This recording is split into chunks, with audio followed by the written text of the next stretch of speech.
کہ جس نوجوان کے ذہن و دماغ میں یہ بات بٹھا دی گئی کہ شیعہ کافر ہے اور ان کا مارنا ضروری ہے، واجب القتل ہے اور یہ گستاخ صحابہ ہیں، آج بھی آوازیں لگتی ہیں ہمیں ملک کے اطراف کے اندر کہ گستاخ صحابہ ان کو پھانسی کے اوپر لٹکاؤ۔ انتظامیہ کو کہ ان دہشت گردوں کو گرفتار کیا جائے، لیکن انتظامیہ ٹس سے مس نہیں ہو رہی۔ مطلب یہ ہوا کہ ہم ان گستاخوں کو خود لگام ڈالیں گے انشاءاللہ تعالی۔ اگر آپ گرفتار نہیں کریں گے، اگر آپ ان کو قانون کے کٹہرے میں نہیں لائیں گے تو پھر یہ گلہ نہ کرنا، یہ پٹھانوں کا وطن ہے، پشتونوں کا وطن ہے۔ پٹھانوں میں بھائی جرم کرتا ہے، اگر بھائی ہاتھ نہیں آتا تو دوسرے بھائی کو مارا جاتا ہے، باپ کو مارا جاتا ہے، رشتہ دار کو مارا جاتا ہے۔ اگر یہ دہشت گرد قانون کے کٹہرے میں نہیں آتا تو ہم ان کے باقی رشتہ داروں کی کھوپڑیوں کو اڑا دیں گے انشاءاللہ۔ داعشیت کیا ہے؟ بسم اللہ والصلاۃ والسلام علی رسول اللہ وآلہ وعلی السلام علیکم ورحمۃ اللہ وبرکاتہ۔ اسلام آباد کی جامع مسجد قطیۃ الکبریٰ جو کہ شیعہ مکتبہ فکر کی ہے اور جس کے ساتھ امام بارگاہ بھی ہے، وہاں پر جو دھماکہ ہوا ہے اس میں شہادتوں کے حوالے سے اور اس کے پیچھے جو ایک مائنڈ سیٹ ہے تکفیری گروہ، اس حوالے سے میں گفتگو کر چکا ہوں اور میں نے بتایا اس ویڈیو کے اندر جو آپ نے یقیناً دیکھ لی ہوگی اور اپنی زندگی کے حوالے سے بھی بتایا کہ کس طرح سے ہمیں یہ بتایا جاتا رہا کہ شیعہ کافر ہیں اور یہ ذہنیت کیسے پیدا ہوتی ہے، یعنی یہ انتہا پسندانہ ذہنیت کہ جس میں اپنے فرقے کے علاوہ دوسرا شخص واجب القتل ہے، اس کو مار دینا چاہیے۔ کچھ تو ہے نا ایک بات کہ جناب دوسرے کافر ہیں، تو یہ کوئی اتنا خطرناک بات نہیں ہے۔ مثلا ایک شخص نظریے کے طور پر کہتا ہے بھائی ہمارا یہ عقیدہ ہے اور دوسرا شخص کافر ہے، لیکن جب اس کے ساتھ یہ چیز ایڈ کر دی جائے کہ یہ لوگ گستاخ بھی ہیں، یہ لوگ دین سے باہر بھی ہیں اور بدترین کافر ہیں اور ان کو مارنا یہ ثواب کا کام ہے، تو پھر یہاں سے باقاعدہ طور پر ایک انتہا پسندی اس طرح کی جنم لیتی ہے کہ جس میں اگر کوئی وسائل دستیاب ہو گئے کسی کو تو ٹھیک ہے، نہیں ہوئے تو پھر انسان خود اپنی طرف سے کوشش کر کے کوئی اسلحہ لے گا، کوئی بارود پکڑے گا اور ادھر ادھر سے جا کے وہ اپنے آپ کو پھاڑ بھی دے گا۔ تو یہ ایک ذہنیت ہے۔ اس حوالے سے جب میں نے گفتگو کی اور پورا ایک تجاویز بھی دی کس طرح سے ہم وطن عزیز پاکستان کو پرامن بنا سکتے ہیں اور اس انتہا پسندانہ ذہنیت کا خاتمہ کر سکتے ہیں، آج میں آپ کے سامنے کچھ چیزیں شیئر کرنا چاہتا ہوں اور یہ بتانا چاہتا ہوں کہ یہ ایک حقیقت ہے، یعنی ایسے اعترافات موجود ہیں ہمارے علماء کرام کا، ہمارے اہل سنت علماء کا، کہ یہ چیزیں ہمارے بعض مدارس کے اندر موجود ہیں، لیکن آج میں آپ کے ساتھ کچھ ایسے حقائق شیئر کرنا جا رہا ہوں کہ جس کو کوئی جھٹلایا نہیں جا سکتا۔ مثلا یہ جس شخص نے بھی یہ کام کیا اس کی فیملی کے افراد کو پکڑا گیا ہے، اس میں اس کی والدہ کا بھی بتایا جاتا ہے کہ وہ اسلام آباد آئی تھی کچھ دن پہلے، اور یہ بندہ جو خودکش بمباری کرنے والا ہے، حملہ کرنے والا ہے شیعہ مسلمانوں کے اوپر، یہ اپنی والدہ کے ساتھ رابطے میں بھی تھا، اس کے رشتہ دار بھی پکڑے گئے ہیں اور بتایا یہ جاتا ہے، وزیر داخلہ محسن نقوی صاحب نے پریس کانفرنس بھی کی اور بتایا کہ یہ شخص اس کا تعلق داعش کے ساتھ تھا، یعنی یہ وہ شخص ہے کہ جو تکفیری گروہ کی جو دنیا میں سب سے خطرناک سمجھی جاتی ہے اس کا فرد تھا۔ یہاں پر پاکستان کے وزیر دفاع خواجہ محمد آصف صاحب انہوں نے ایک بیان دیا ہے ARY نیوز کو، جس میں انہوں نے اس بات کا اعتراف کیا اور بتایا کہ یہ شخص انتہا پسندانہ خیال رکھتا ہے، اور نہ صرف یہ شخص کہ جس نے اپنے آپ کو اڑایا ہے بلکہ اس کی پوری فیملی اور اس کے ارد گرد کے جو لوگ ہیں وہ انتہا پسندانہ خیالات رکھتے ہیں۔ خواجہ محمد آصف صاحب نے یہاں پر ایک بات یہ کی ہے کہ ایک نام لیا ہے اور کہا ہے کہ یہ سلفی مائنڈ سیٹ ہے، اس میں سلفی انتہا پسند کا لفظ خواجہ محمد آصف صاحب نے استعمال کیا۔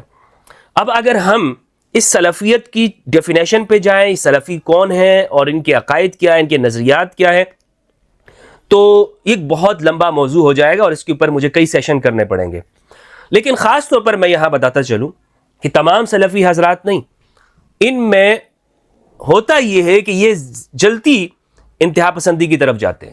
سلفیوں میں دیکھیں، سلف کہتے ہیں کہ جو ہمارے گزرے ہوئے لوگ ہیں ان کی پیروی کرنا۔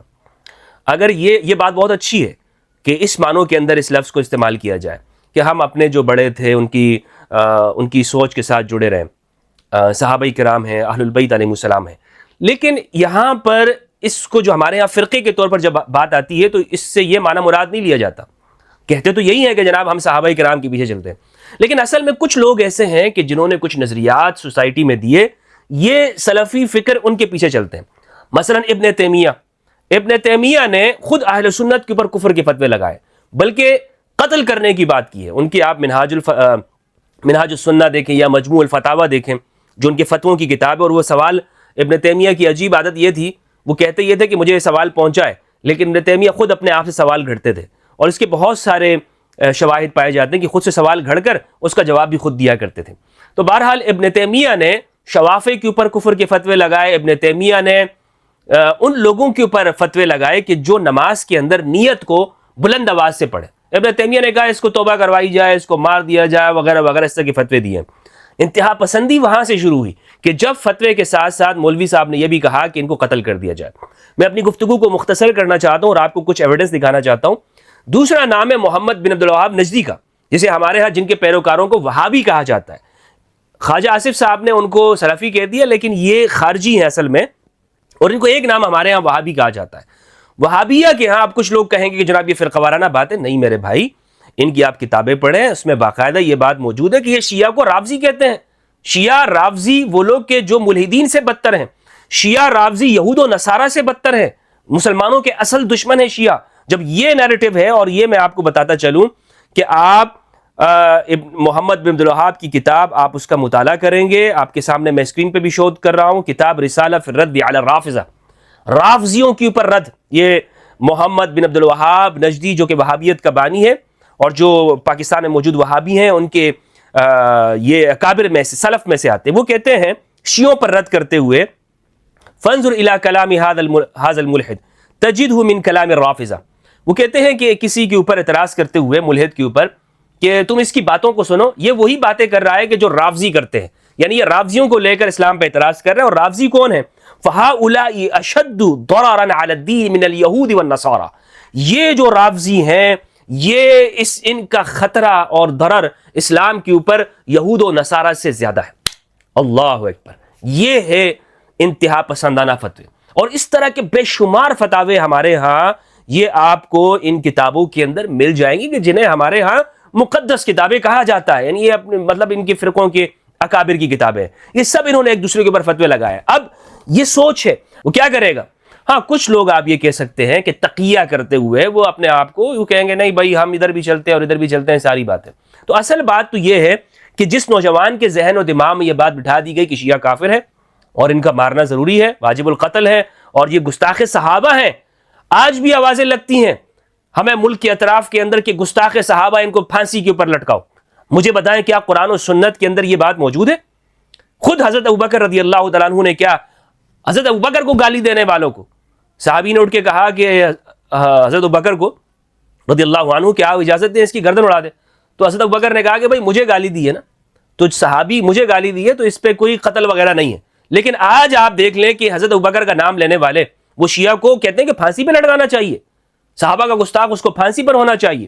تو اس وطن کے اندر انتہا پسندانہ نظریات ہیں اور یہ ایک بڑا ہمارے لیے مسئلہ ہے. اور اس میں جب بات اس جگہ تک آ جاتی ہے کہ جس میں یہ کہا جائے کہ بھائی اس کو توبہ بھی کرائی جائے اور بھائی سب جمع ہو کر وہ مان لو نہیں تو پھر اس کو قتل کر دیا جائے، تو داعشیت تو یہیں سے پیدا ہوگی. یعنی داعشیت کا مرکز کیا ہے؟ داعشیت کوئی آسمان سے ٹپکتے ہیں، یعنی کوئی اوپر سے آگے ہمارے پاس آتے ہیں؟ کس جگہ سے آتے ہیں؟ کہاں کی مخلوق ہے وہ؟ یہیں سے، اسی زمین سے، اسی جگہ پر، یہیں پر. اور عراق اور شام میں کہاں سے لوگ گئے ہیں؟ کن جگہوں سے گئے ہیں؟ پوری دنیا سے، یورپ سے گئے ہیں وغیرہ وغیرہ. اور وہ کون لوگ تھے؟ جہاد النکاح کے نام پہ پہنچے ہیں، وہاں پر باقاعدہ خواتین بھی گئی ہیں اور جو ہے انہوں نے وہاں پہ شیعہ کا قتل عام کیا ہے، مسلمانوں کا، اہل سنت کا بھی قتل عام کیا، اہل سنت کو بھی انہوں نے شہید کیا ہے. ایک ویڈیو میں آپ کو دکھانے جا رہا ہوں. قرآن مجید یہ کہتا ہے وَلَا يَجْرِمَنَّكُمْ شَنَآنُ قَوْمٍ عَلَىٰ أَلَّا تَعْدِلُوا اعْدِلُوا هُوَ أَقْرَبُ لِلتَّقْوَىٰ. کسی قوم کی جو تمہیں عداوت اور بغض ہے وہ اس بات کی طرف نہ لے جائے، کسی قوم سے تمہاری دشمنی ہے تو تم یہ نہ کر بیٹھو کہیں کہ تم عدل سے باہر نکل جاؤ. عدل کرو، یہی تقویٰ ہے. ہمارے ہاں کیا ہوتا ہے؟ نہیں جناب اس نے تو یہ کام کیا چونکہ میرے فرقے کا نہیں ہے تو اب تو اس کو ٹھوک دو، اب تو جناب اس کو مار دو، اب تو اس کو جینے کا کوئی حق اور ادھیکار نہیں ہے. یہ ہمارے ہاں ایک سوچ ہمارے ہاں بنائی جاتی ہے. میں ایک مولانا صاحب کا پاکستانی ہے، مجھے افسوس اور دکھ ہوتا ہے ان لوگوں کے اوپر. کیا ان کو قرآن مجید کی تعلیمات پہنچی ہیں؟ وَلَا يَجْرِمَنَّكُمْ شَنَآنُ قَوْمٍ عَلَىٰ أَلَّا تَعْدِلُوا. کسی قوم کی عداوت تمہیں اس جگہ جرم کرنے پر نہ لے جائے۔ اب یہ مولانا صاحب کی تقریر سنیں، یہ کیا فرما رہے ہیں۔ ان تمام دہشت گردوں کو گرفتار کیا جائے، یہ مطالبہ آپ کو منظور ہے؟ اس کے علاوہ جیسا کہ ہمارے صدر صاحب نے ذکر فرمایا، چند دن پہلے ایک شیعہ بندی کی طرف سے بائی پاس روڈ ضلع ہنگو اس کے کنارے پر قصب خانہ کے قریب کچھ پرچے پیپر پھینکے گئے جس پہ صحابہ کرام کی بدترین گستاخی کی گئی تھی۔ ہم نے نوٹس دلایا، ہم نے تنبیہ کر۔ اچھا، یہ گستاخ پتہ ہے کسے کہتے ہیں؟ یہ اس شخص کو گستاخ کہتے ہیں کہ جو مثلاً طلقاء کے اوپر کوئی انہی باتوں کو سامنے لے آئے کہ جو ہماری اہل سنت کتابوں کے اندر موجود ہے، بخاری مسلم میں، یہ کہتے ہیں یہ بھی گستاخ ہے۔ حتیٰ کہ اگر آپ نے قرآن مجید کی آیت کا ترجمہ کر دیا اور ترجمہ بھی آپ نے انہی مولویوں کی زبانی کیا کہ جو ان کے بڑے ہیں، جن کو انہوں نے ماشاءاللہ جن کو یہ بہت حد تک پتہ نہیں امام اور حجت مانتے ہیں، انہی کیا لکھا ہوا ترجمہ بھی اگر آپ نے پڑھ دیا، یہ گستاخ ہے۔ تو یہ اس کا مطلب یہ نہیں کہ واقعتاً ایک بندہ جس کو یہ گستاخ کہہ رہے ہوتے ہیں تو واقعتاً وہ شخص گستاخ بھی ہوتا ہے، یہ بات نہیں ہے۔ مثلا مولوی سارے مل کر اگر کسی کو کہہ رہے ہیں بندہ گستاخ ہے تو کیا ان کے کہنے سے وہ بندہ گستاخ بن جائے گا؟ نہیں بن جاتا۔ تو انہوں نے اپنا ایک ذہنیت تیار کی ہوتی ہے۔ اب سنیں جی۔ انتظامیہ کو کہ ان دہشت گردوں کو گرفتار کیا جائے، لیکن انتظامیہ ٹس سے مس نہیں ہو رہی۔ مطلب یہ ہوا کہ ہم ان گستاخوں کو خود لگام ڈالیں گے انشاءاللہ تعالی۔ اگر آپ گرفتار نہیں کریں گے، اگر آپ ان کو قانون کے کٹہرے میں نہیں لائیں گے تو پھر یہ گلہ نہ کرنا، یہ پٹھانوں کا وطن ہے، پشتونوں کا وطن ہے۔ پٹھانوں میں بھائی جرم کرتا ہے، اگر بھائی ہاتھ نہیں آتا تو دوسرے بھائی کو مارا جاتا ہے، باپ کو مارا جاتا ہے، رشتہ دار کو مارا جاتا ہے۔ اگر یہ دہشت گرد قانون کے کٹہرے میں نہیں آتا تو ہم ان کے باقی رشتہ داروں کی کھوپڑیوں کو اڑا دیں گے انشاءاللہ۔ بتائیں داعشیت کیا ہے؟ داعشیت کوئی کسی جن کا نام ہے؟ داعشیت جو انتہا پسندی ہے وہ کس چیز کا نام ہے؟ ہم یہ لفظ استعمال کر کے داعش کے ساتھ تعلق ہے تو اس کا مطلب یہ کوئی عراق سے آیا ہوگا، نہیں بھائی، کوئی جو ہے وہ شام سے آیا ہوگا۔ داعش یعنی یہ ایک سوچ ہے، ایک فکر ہے، اور یہ اس پر میں اگلی ویڈیو میں بات کروں گا، فیوچر آف داعش، فیوچر آف ISIS، کہ اس کا جو فیوچر ہے وہ کیا ہے اور اس کے یہاں اس خطے کے حوالے سے کیا بات ہے۔ تو میرے بھائی یہ مولوی صاحب اس طرح کے، یہ ایک آپ کے سامنے مثال دے رہا ہوں، کئی ہیں، یہ بہت سارے ہیں، ہزاروں ہیں۔ تو اب حل کیا ہے؟ حل یہ ہے کہ ایک تو اپنی غلطیوں کو مانا جائے کہ ہمارے پاس جو غلطیاں ہیں جو ہم نے کی ہیں وہ غلطیاں نہیں ہونی چاہیے، ہم اس کو اعتراف کرتے ہیں۔ اور دوسرا یہ کہ اس کے مقابلے میں ایک مضبوط نیریٹو پاکستان کے اندر وہ ہم نے دینا ہے۔ مثال کے طور پر یہ جن چیزوں کو حرام کہتے ہیں خود ان کی اپنی بنائی ہوئی سوچ ہے۔ یہ بسنت کا تہوار آتا ہے، حرام ہے۔ اچھا میوزک، یہ دوسری بات ہے، اس پر ہم نے غور و فکر کرنا ہوگا۔ اور اسی طرح کی ایک ہم نے ادارہ قائم کرنا ہوگا۔ اپنے جو اسکول، کالجز، یونیورسٹیز ہم بنا رہے ہیں اس میں کن اساتذہ کو رکھ رہے ہیں، کن لوگوں کو رکھ رہے ہیں۔ مدرسوں سے یہ فارغ التحصیل ہو کر جو نکل جاتے ہیں مدرسوں سے، یہ کہاں جا رہے ہیں، یہ سارے کے سارے کس جگہ پہ جا رہے ہیں، سوچنا ہوگا، غور و فکر کرنا ہوگا۔ اور یہ کام ہے، اگر ہم نے یہ نہیں کیا تو ہمیں باہر کے کسی دشمن کی ضرورت نہیں ہے۔ ہم یعنی افغانستان سے جو کہ باقاعدہ طور پر یا دوسرے ممالک ہیں، وہ ہم نام لیں کہ جناب وہ دہشت گردی کرتے ہیں، تو کیا ان کے اندر ہمارے پاس موجود ایسے سینٹرز نہیں ہیں، اس طرح کی حمایت کرنے والے لوگ نہیں ہیں؟ بالکل موجود ہیں۔ اچھا اب دیکھیں ان کی بات پر میں جو کمنٹ کرنا چاہتا ہوں، آپ نے سنا کہ یہ کہتے ہیں کہ اگر ان کو روکا نہیں گیا تو ہمارے پشتونوں کا یہ رواج ہے کہ پھر ہم اس کے بھائی کو مارتے ہیں، اس کے باپ کو مارتے ہیں، رشتہ داروں کو مارتے ہیں۔ اور مولوی صاحب یہ اسلام ہے؟ یہ جو تم پڑھا رہے ہو یہ قبائلیت ہے؟ یہ قبائلی سوچ ان کو باقاعدہ پڑھائے گا، یہ بھی ایک مولوی ہے، یعنی یہ کوئی عام بندہ بات نہیں کر رہا۔ اور دوسرے مولوی بیٹھے ہوئے سارے ارد گرد، ماشاء اللہ سارے بیٹھے ہوئے۔ اس طرح کے ایک نہیں ہزاروں ملا یہ KPK میں، خیبر پختونخوا میں موجود ہیں، اور ان علاقوں کے اندر جو یہ بات کرتے ہیں تیرا میں، اور جن کے خلاف پاک فوج، پاک آرمی اب جہاد کر رہی ہے، اور یہی خوارج ہیں، یہی داعش اور ISIS کے لوگ ہیں جن کے خلاف پاک فوج کے جوان اپنی شہادتیں دے رہے ہیں اور وہاں پہ آپریشن کر رہے ہیں۔ لیکن برا ہو ہمارے یہاں سیاست کا کہ ہم اس میں یہ دیکھتے ہیں کہ نہیں، یہ حکومت جو ہے جو اس وقت موجود ہے، آرمی ہے، ہمارا تو اس کے ساتھ یہ اختلاف ہے، اگر ہم نے حمایت کر دی تو ہمارا تو مقدمہ کمزور ہو جائے گا. بھائی ہماری قوم کمزور ہو رہی ہے، ہم کمزور ہو رہے ہیں. اب یہ ان کی باتیں جو آپ نے سن لی ہیں تو آپ اندازہ کریں یہ وہی سوچ نہیں ہے اموی اور عباسی زمانے کے اندر جو اس طرح کے مولوی وہاں پہ بیٹھ کر اہل البیت علیہ السلام کے خلاف انہوں نے ذہن سازی کی ہوگی. تو کس طرح سے انہوں نے ذہن سازی کی، ماحول کیسے بنایا ہوگا. پھر ہم سوچتے ہیں کربلا کیسے ہوئی، کربلا میں کس طرح علی اکبر علی اصغر نے قربانیاں دی، قاسم شہزادے نے قربانیاں دی. اللہ اکبر. یہ ساری باتیں ہمارے سامنے آ جاتی ہیں اور ایک ایک کر کے ہم ان حقائق تک پہنچنے کی کوشش کرتے ہیں. آج ضرورت اس امر کی ہے کہ اس مائنڈ سیٹ کی کہ جس کے بارے میں وزیر داخلہ محسن نقوی صاحب نے بات کی، خواجہ محمد آصف صاحب نے بات کی، اور دیگر حضرات اس وطن کے اندر رہنے والے وہ جو سنجیدہ طبقے اور حلقے ہیں جو یہ کہہ رہے ہیں کہ اگر ہم نے پاکستان کو بہتر بنانا ہے تو اس فکر کا مقابلہ کرنا ہے.